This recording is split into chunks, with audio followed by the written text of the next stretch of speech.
আল্লাহ রাব্বুল আলামিন এই আয়াতের মধ্যে মা বোনদের সদরের কথা আল্লাহ রাব্বুল আলামিন উল্লেখ করে দিয়েছে।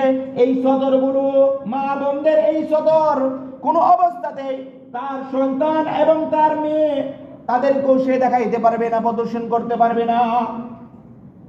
মুহতারাম হাজিরিন, আজকে আলোচনা করা শেষ হওয়ার পরে আমরা যখন বাসায় যাব, প্রত্যেকের উপরে জিম্মাদারি আমার এই বয়ানের এই আওয়াজগুলো মা বোনদের কান পর্যন্ত পৌঁছে দিবেন যে আজকে আলোচনার মধ্যে হুজুর এই কথাগুলো বলেছে, যাতে করে আমার মা বোনরা এই কথাগুলোর উপর আমল শুরু হয়ে যায়। কি হয়ে যায়? প্রত্যেক মা বোন, কারণ এইটা হলো দায়নি ফরজ। কি ফরজ বললাম? একবার ফরজ তরক হবে তা না, আপনার আমলনামার মধ্যে প্রতি মুহূর্তে এই ফরজ তরক হওয়ার গুনাহ হইতেই থাকবে। তাহলে আজকে যে পোশাক পরিচ্ছেদের কথা বললাম, আমাদের পোশাক হবে সবসময় তাকওয়ার পোশাক, অর্থাৎ ইমানদারের পোশাক। ইমানদার কোনো অবস্থাতেই সে তার সদর কি রাখবে না, খোলা রাখবে না, সদর খোলা রাখবে না। আল্লাহ রাব্বুল আলামিন যখন আদম আলাইহিস সালাতু ওয়াস সালামকে বানিয়ে তার ভিতরে রূহ দিলেন, রূহ দেওয়ার পরে আদম আলাইহিস সালাতু ওয়াস সালাম দাঁড়াইলেন। দাঁড়ানোর পরে আল্লাহ রাব্বুল আলামিন তাকে জান্নাতি পোশাক দিলেন। জান্নাতি পোশাক দিয়ে আল্লাহ রাব্বুল আলামিন বলে দিয়েছে, ও আদম, তোমার জান্নাতে যেখানে ইচ্ছা ওইখানে যাও। উসকুন আনতা ওয়া যাওজুকাল জান্নাহ, তুমি এবং তোমার স্ত্রী হাওয়া আলাইহাস সালাম জান্নাতে বসবাস করো। কোথায় বসবাস করো? জান্নাতে। তুমি এবং তোমার স্ত্রী হাওয়া আলাইহিস সালাম কোথায় বসবাস করতে বলছে আল্লাহ তাআলা?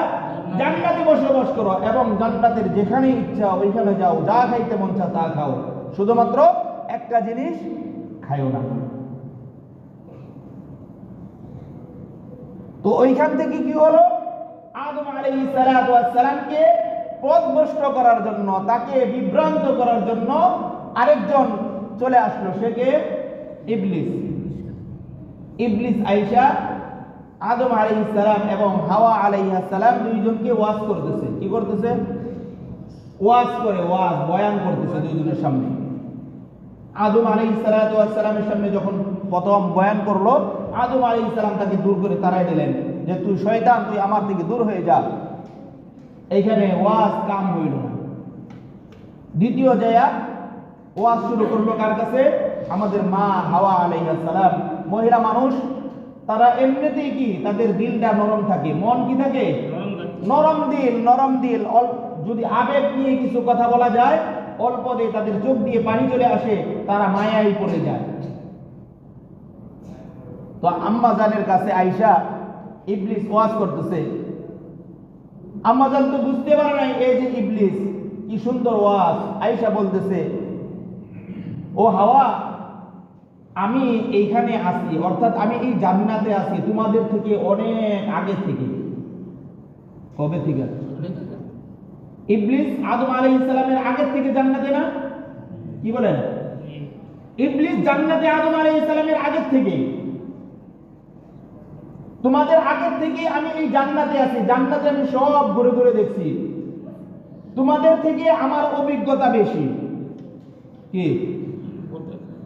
তোমাদের থেকে আমার অভিজ্ঞতা বেশি।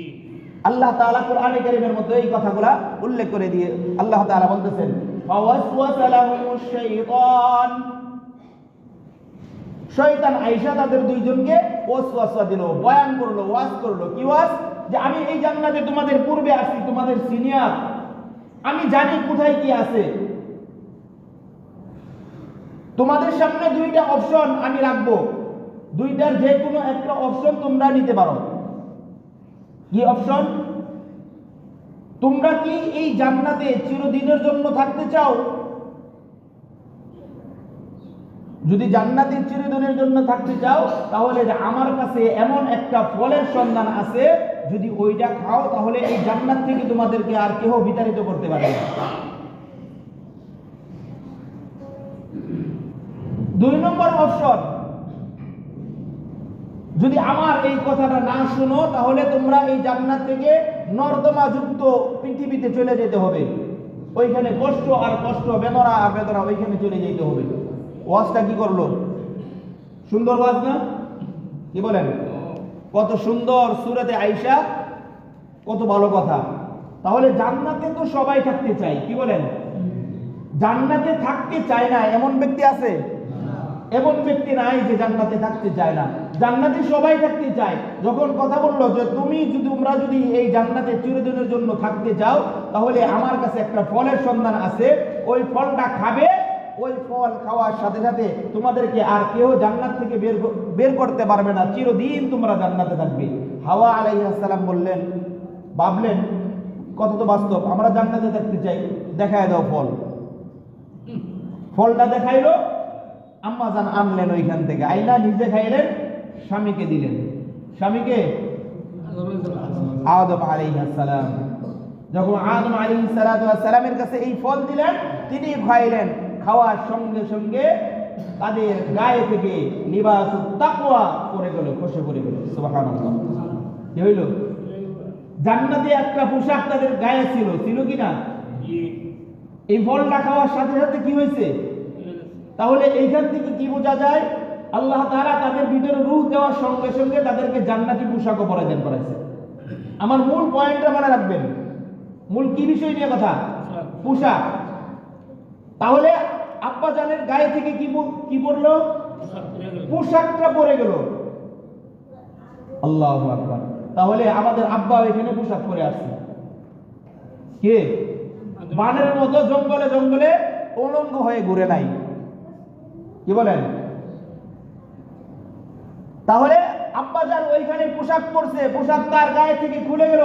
যখন খুলে যায় তো দুইজনেই লজ্জা ঢাকার জন্য যায় গাছের লতা পাতা শরীরের মধ্যে জড়ানো শুরু করছে। আব্বা জান তার গায়ের মধ্যে তিনটা পাতা শরীরের মধ্যে জড়াইছে। কয়টা? তিনটা পোশাক। ইংলিশে বলি একটু দেখি, কয়টা পোশাক পরিধান করছে? ইংলিশে বলি কয় পিস? 3 পিস। কয় পিস? বললে কথা সামনে আরো কথা আছে তো, এই জন্য এই কথাটা বাইর করতেছি। কয় পিস পড়ছে আব্বা জানে? 3 পিস। আব্বা জানে 3 পিস পড়ছে। আম্মা জানে কয়টা পড়ছে? 5টা। আম্মা জানে কয়টা পড়ছে? তাহলে আব্বা জানে ওইখানে পড়ছে কয়টা? 3টা। আর আম্মা জানে কয়টা পড়ছে? 5টা। তাহলে আম্মা জানের পোশাক কম না বেশি? বেশি। ওইখান থেকে এই পোশাকগুলো নিয়ে আসছে। এই যে শুরু, আব্বা জানে 3টা পোশাক। আবার আমাদের শেষ যখন হয়, পোশাক কয়টা? পুরুষে কয়টা? 3টা। মহিলা কয়টা? 5টা। এই সামান্য অল্প সময়, এই দুনিয়ার মধ্যে সামান্য সময় থাকি আমরা। কত সময়? আখিরাতের তুলনায় কিংবা আমাদের পূর্বের যে হায়াতের জিন্দেগি, যেটা আলমে আরোহার মধ্যে আমাদের অবস্থান ছিল, ওই তুলনায় এই দুনিয়ার এই সময়টা কতটুকু?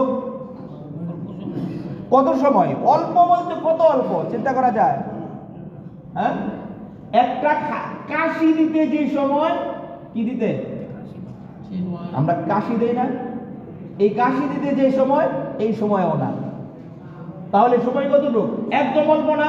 অর্থাৎ আপনি চিন্তা করেন, আব্বাজানকে কতদিন আগে আল্লাহ তাআলা সৃষ্টি করছেন। ওইখানে আব্বাজানকে যখন সৃষ্টি করেন, সাথে সাথে আমাদের রূহটা তো আল্লাহ তাআলা সৃষ্টি করছেন নাকি? তারপরে আমরা আসছি আরো পরে। আবার যখন দুনিয়া থেকে চলে যাবে, কবরের মধ্যে দীর্ঘ একটা সময় থাকতে হবে, হাসরের ময়দান দীর্ঘ একটা সময় থাকতে হবে। তারপরে যদি জান্নাত যায়, জান্নাতের মধ্যে আল্লাহ রাব্বুল আলামিন নাজ নিয়ামত তো ভরে রাখছে, ওইখানে অনন্ত কাল থাকতে হবে। কতদিন? ওই তুলনায় আমাদের এই হায়াতের অল্প সময়, এই অল্প সময় আমরা কি পরিধান করব, আমাদের পরিধেয় বস্ত্র কি থাকবে, গায়ে কি জড়াইব, এটা নিয়ে আমরা টেনশনে পড়ে যাই। আরে ভাই, এটা টেনশনের তো কোনো কারণ নাই। টেনশন তো ওইখানেই শেষ করে দিচ্ছে আল্লাহ তাআলা আগেই। আমাদের গায়ে পরিধানের বস্ত্র কি হবে, এইটা আল্লাহ তাআলা আগেই শেষ করে দিয়েছে। এখন শুধু আমরা পরিধান করব। দেখা যায় এখন গায়ের পোশাক আস্তে আস্তে শর্ট হওয়া শুরু হয়ে গেছে। গায়ে থেকে পোশাক আস্তে আস্তে কমা শুরু হয়ে গেছে। আচ্ছা ভাই, আমি আপনাদেরকে বলি, ভালো একদম সূক্ষ্ম মিজাজে একটু বলবেন, গায়ে পোশাক পরিধান করা এইটা ইজ্জতের বস্তু নাকি গায়ে থেকে পোশাক খুলে ফেলা ইজ্জতের বস্তু?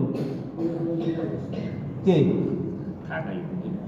গায়ের মধ্যে পোশাক থাকা এটা ইজ্জতের বস্তু না? দুনিয়ার লাইনে একটু বুঝাই, একটু বলি। আচ্ছা বলেন, আমরা যে স্বাভাবিক মানুষ আছি, একজন লোক স্বাভাবিক একজন লোক, সে যখন ডাক্তার হয় তার গায়ে পোশাক বাড়ে না কমে? কি বলেন? দেখবেন ডাক্তারদের আলাদা, নিচে তার যা কিছু দেওয়ার তো দিছে, তারপরে উপরে আরেকটা, উপরে এটা দেওয়ার কারণ কি? তাহলে বুঝতে পারবে সে ডাক্তার, উপরে কাপড় আরেকটা পরিধান করছে, তাহলে তার ইজ্জত এখানে বাড়ছে। আবার আমরা অনেকেই আছি বিভিন্ন আদালত প্রাঙ্গণে চলি, যাই না অনেক সময়, হ্যাঁ, সুপ্রিম কোর্ট, জজ কোর্ট কিংবা হাইকোর্ট, বিভিন্ন আদালত প্রাঙ্গণে যারা চলেন, আচ্ছা আপনারা বলেন, ওইখানে যারা সবচেয়ে বেশি সম্মানিত, সবচেয়ে বেশি সম্মানিত, তার গায়ে পোশাক কম না বেশি? যিনি বিচারক, সে তার একটা পোশাক তো পরছেই, এর উপরে আরো একটা কোট লাগাইছে, এই কোটের উপরে নিচে পর্যন্ত একটা লম্বা কালো, দেখেন না মনে আপনারা পরিধান করছে কিনা? ওইটা দিয়ে বুঝাইছে কি সে ওইখানে কি সম্মানিত। এই পোশাক দিয়ে কি হয়? মানুষের ইজ্জত বৃদ্ধি হয়। দেখেন, আমরা যারা ইমাম খতিব আছি, আমরা স্বাভাবিকভাবে একটা পোশাক পরিধান করি, লম্বা জামা পরি। দেখা যায় শুক্রবার আসলে আমাদের পোশাক আরো বাড়ে না কমে? জুমার দিন আসলে, কারণ ওই সময় খতিবগিরি করবে, তিনি মুসল্লিদের সামনে কথা বলবে, তার মান ইজ্জতটা ওই সময় ওই পরিমাণ থাকতে হবে। দেখা যায় আগে স্বাভাবিক যে পোশাক তো ছিলই, তারপরে পাগড়ি লাগায়, ওই রুমাল লাগায়, অনেকে আছে আরো বড় কি কুর্তাও লাগায়। তাহলে এই দুনিয়ার এই অবস্থাতেই বোঝা যায় যে মানুষের পোশাকটা হলো মানুষের কি ইজ্জতের বস্তু। মানুষ ইজ্জত বৃদ্ধি করে এই পোশাকে।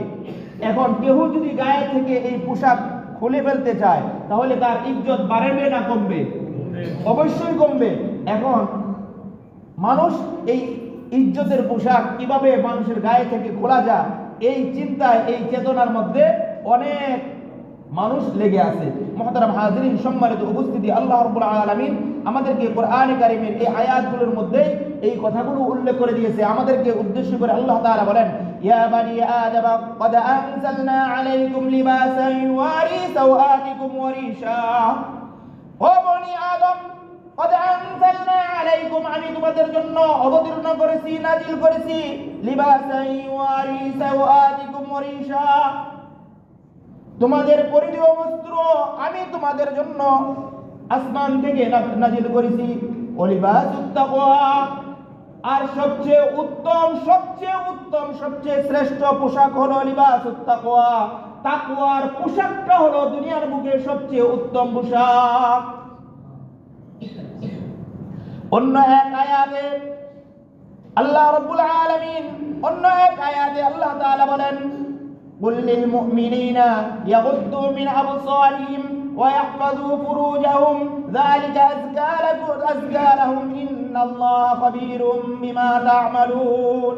আল্লাহ রাব্বুল আলামিন এই আয়াতের মধ্যে বলেন, قل للمؤمنين يغضوا من أبصارهم, ও ঈমানদার নরনারীরা, ও ঈমানদার নরনারীরা, يغضوا من أبصارهم, তোমরা তোমাদের দৃষ্টিকে নত করে রেখো, ওয়াহফাজু ফুরুজাহুম, এবং তোমাদের লজ্জাস্থান যা রয়েছে এগুলাকে তোমরা ভালোভাবে ঢেকে রেখে দিবে, এগুলাকে উন্মুক্ত রাখবে না।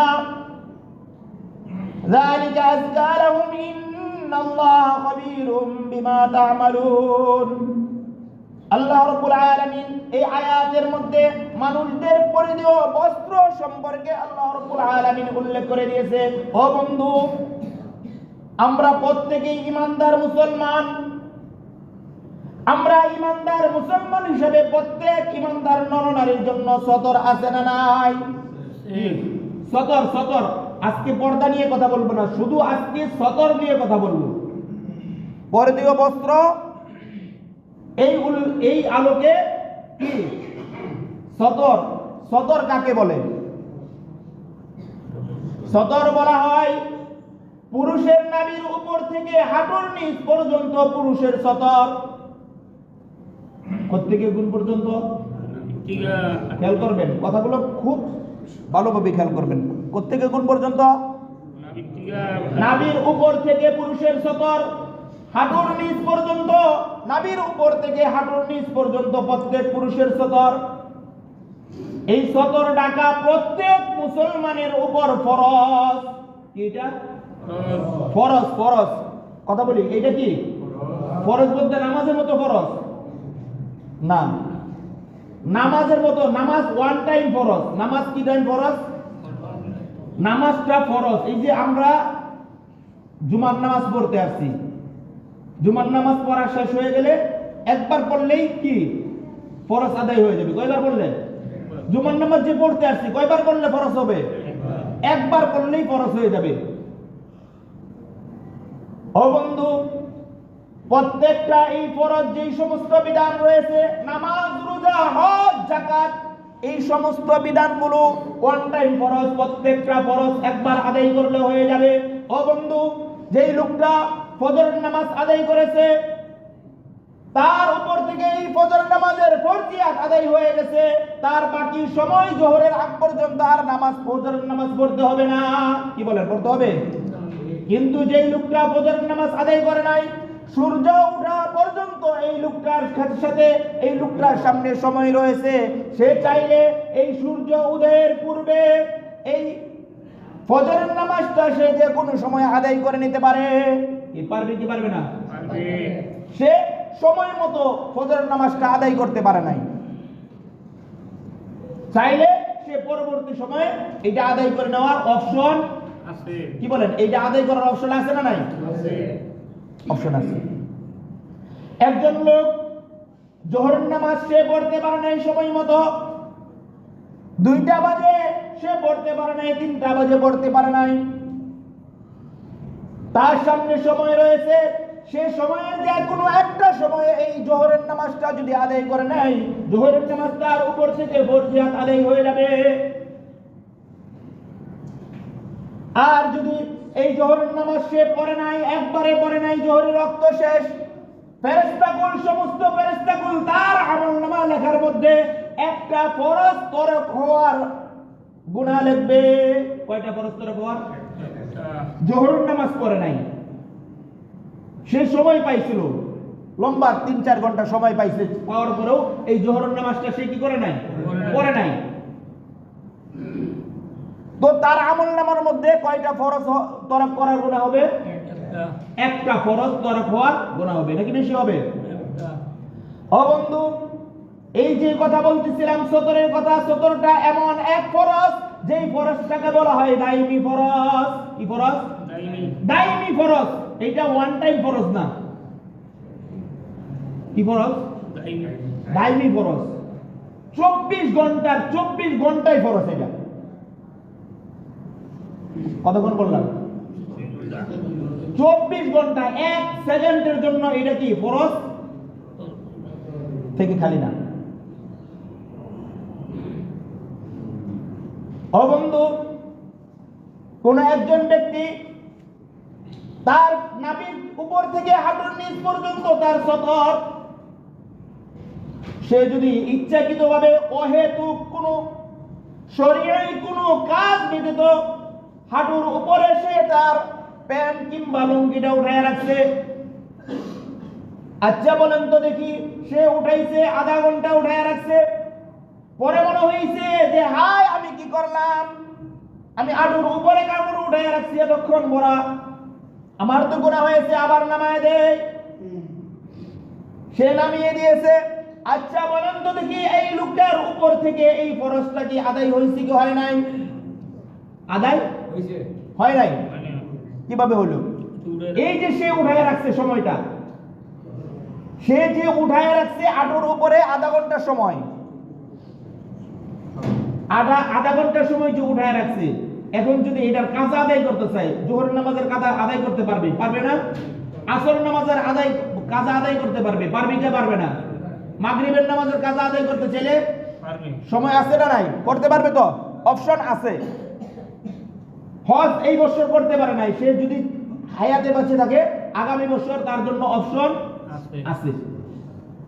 তাহলে এই সমস্ত বিধানের অপশন রয়েছে পরবর্তী আদায় করার, কিন্তু এই যে তার দায়মি ফরজ যে তার আধা ঘন্টা ছুটে গেল, এইটা কাজা আদায় হইবে কিভাবে? বলেন তো দেখি, এটা কাজা আদায় করার কোনো অপশন আছে? এই যে সে আধা ঘন্টা উঠায় রাখছে, আচ্ছা বলেন আধা ঘন্টা সে তার এই সদর সে খোলা রাখছে, এই আধা ঘন্টার জন্য কথা বলবেন, আধা ঘন্টার জন্য কয়টা ফরজ করা খাওয়ার গুনাহ হবে? একটা। প্রতি মুহূর্তে ফেরেশতারা লিখবে তার ফরজ করা খাওয়ার গুনাহ, তার ফরজ করা খাওয়ার গুনাহ, তার ফরজ করা খাওয়ার গুনাহ, এই যে লিখতে যে সময় এভাবে লিখতেই থাকবে। তাহলে এখন বলেন আধা ঘন্টাতে কয়টা ফরজ করা খাওয়ার গুনাহ হবে? হিসাব করা যায়? অসংখ্য ফরজ করা খাওয়ার গুনাহ সে আধা ঘন্টার ভিতরে করেছে। অথচ একবার জোহরের নামাজ না পড়লে তার জন্য একটা ফরজ করা খাওয়ার গুনাহ হইতো, আর সে তার সদর খোলা রাখার কারণে কতক্ষণ গুনাহ হইল? এমন মুসলমান মনে হয় নাই। সে তার সদরটাকে খোলা রাখে এমন মুসলমান আছে না নাই? বলেন তো দেখি। আপনারা না দেখলে কি, আমি দেখি। গরু নিয়ে যায় রাস্তায়, কদ্দুর কাদা কিংবা পানি, সুন্দর করে লুঙ্গিটা আছে সামনে থেকে পিছনে না, কি দেয় এটা? কাঁচা দেয়, দেয় কি দেয় না? আমি দেখছি, আপনারা দেখেন নাই? আবার যে কোনো কাজ করতে গেলে ওইখানে যে এই সুন্দর একটা কাঁচা দিচ্ছে। ভাই এগুলো আমাদের রূপ, ফরজ। আমি যে ফরজটা তরক করতেছি, কথা যদি কারো গায়ে লাগে বা কেউ মাফ করবেন আমাকে, এটা ফরজ, এটা ফরজ। আমি যে আরো আগে বলে নেই, এটা আমি দোষের কাজ করছি, আমার আরো আগে বলার উচিত ছিল ফরজ। কারণ ফরজ সম্পর্কে কোনো ছাড় নাই, কি বলেন আছে? এইটা ফরজ। আপনি মনে করতেছে আমি একটা ফরজ তরক করলাম, কি হলো? আরে ভাই এটা একটা ফরজ না, প্রতি মুহূর্তে আপনার ফরজ তরক হওয়ার গুনাহ হইতেছে।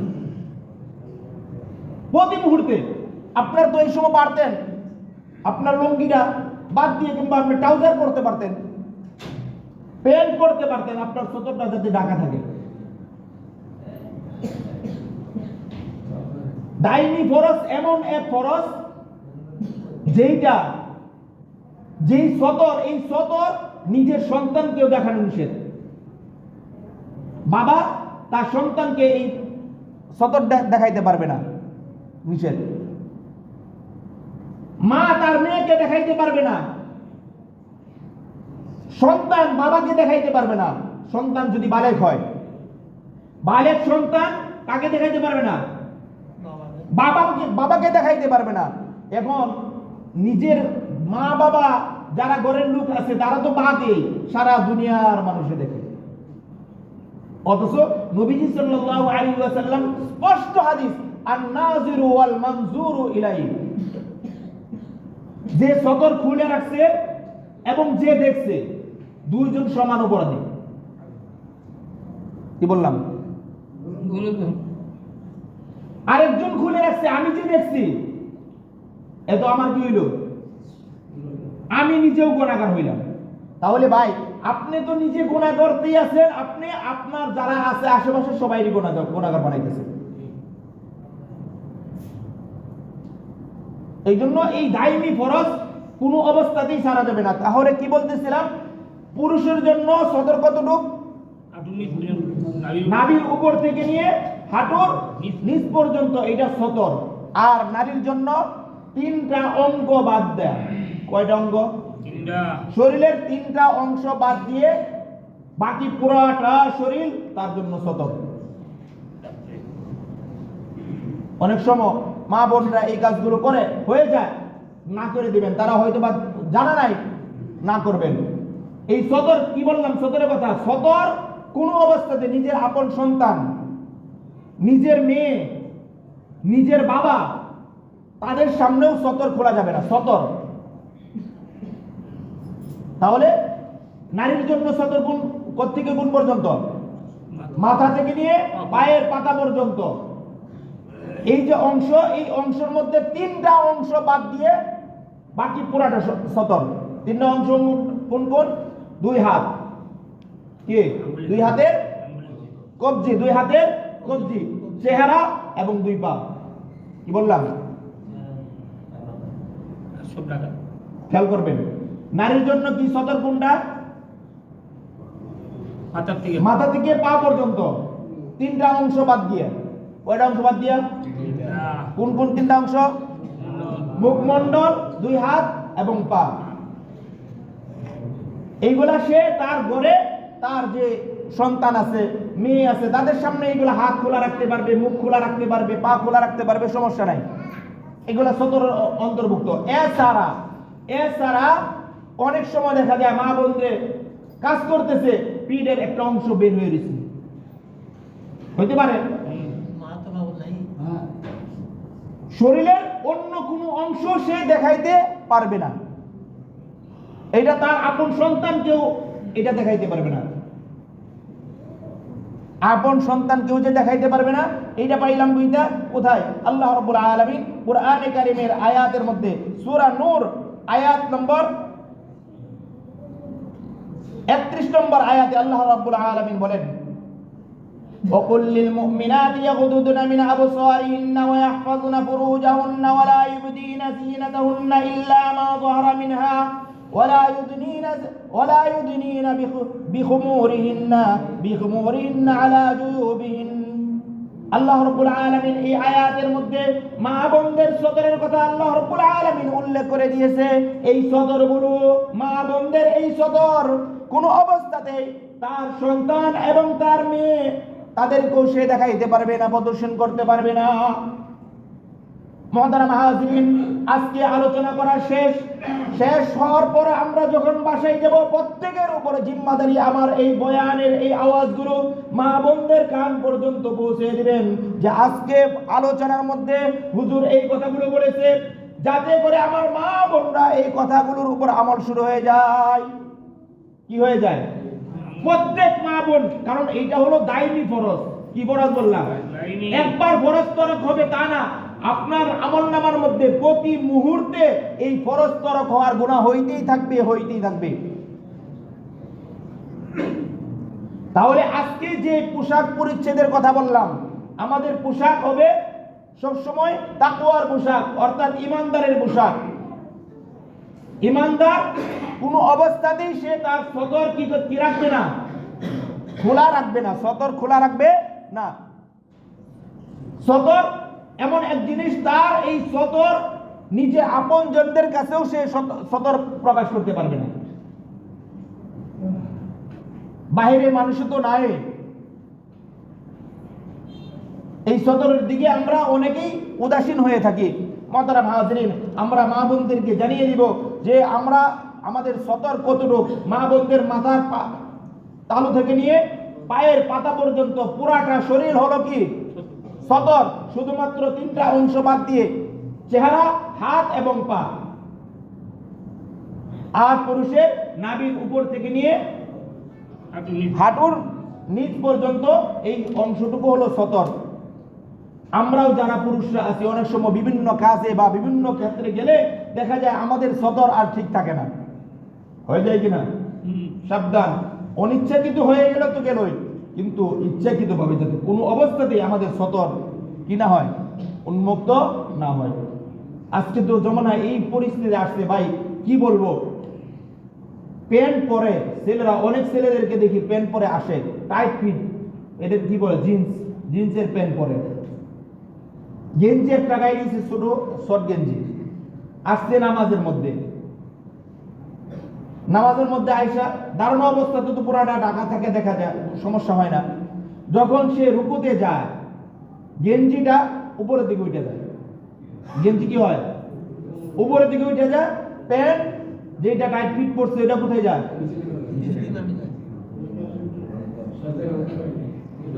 হয় কি হয় না এরকম? এই জন্য ভাই যারা আমরা যুবক ভাইরা আছি আমরাও এই দিকে খেয়াল রাখবো। কেন আমাদের প্যান্টটা এত টাইট ফিট হইতে হবে কেন?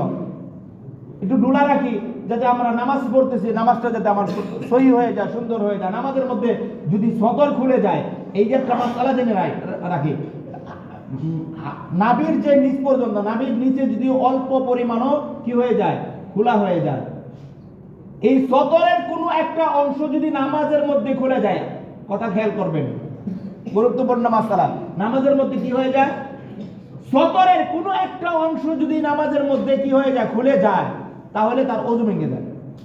কি ভেঙে যায়? নামাজের কথা বলবো না। যার ওযু ভেঙে যায় তার নামাজের কি অবস্থা? যদি নামাজরত অবস্থায়, অন্য অবস্থায় আপনার যদি সদর খুলে ওযু ভাঙবে না, অন্য সময় নামাজের বাহিরে আপনি আছেন, যদি তখন হাঁটুর উপরে বুড়ে ক্রমে কি হয়ে গেছে, কাপড় উঠে গেছে, কিংবা নাভির নিচে নাইমে গেছে, তখন আপনার ওযু ভাঙবে না। কিন্তু নামাজে যখন দাঁড়াইবেন, আল্লাহু আকবার তাকবীরে তাহরিমা বলে যখন দাঁড়াইবেন, যদি হাঁটুর উপরে নামাজ থাকা অবস্থায় যদি উঠে যায়, সঙ্গে সঙ্গে আপনার ওযুটা কি হয়ে যাবে? ওযু আবার নতুন করে ওযু করে এসে আবার নামাজ পড়তে হবে। এই জন্য যে সমস্ত যুবক ভাইরা আমরা অনেক সময় এই টাইট ফিট প্যান্টগুলো পরি, এদিকে খেয়াল রাখবো যাতে আমি নামাজ পড়তে আসছি অথচ আমার ওযুই নাই, ওযুই ভেঙে গেছে, এদিকে খেয়াল রাখবো। আল্লাহ রাব্বুল আলামিন আজকে যে পোশাক পরিচ্ছদ সম্পর্কে আমরা ফরজিয়াত দাইমি ফরজ সম্পর্কে যে কথাগুলো বললাম, গুরুত্বপূর্ণ কথা, এগুলো যদি আমরা আমল করতে পারি, আমরা এই ফরজ তরকের গুনাহ থেকে আমরা প্রত্যেকেই বেঁচে দেব। আল্লাহ রাব্বুল আলামিন সর্বপ্রথম আমাকে আজকের এই কথাগুলোর উপর আমল করার তৌফিক দান করো। অতঃপর যেই সমস্ত ভাইয়েরা আমার এই কথাগুলো শুনেছে, আল্লাহ রাব্বুল আলামিন প্রত্যেককে আজকের এই আলোচনাগুলো মেনে আমল করার তৌফিক দান করুন। আমিন। ওয়া আখিরু দাওয়ানা।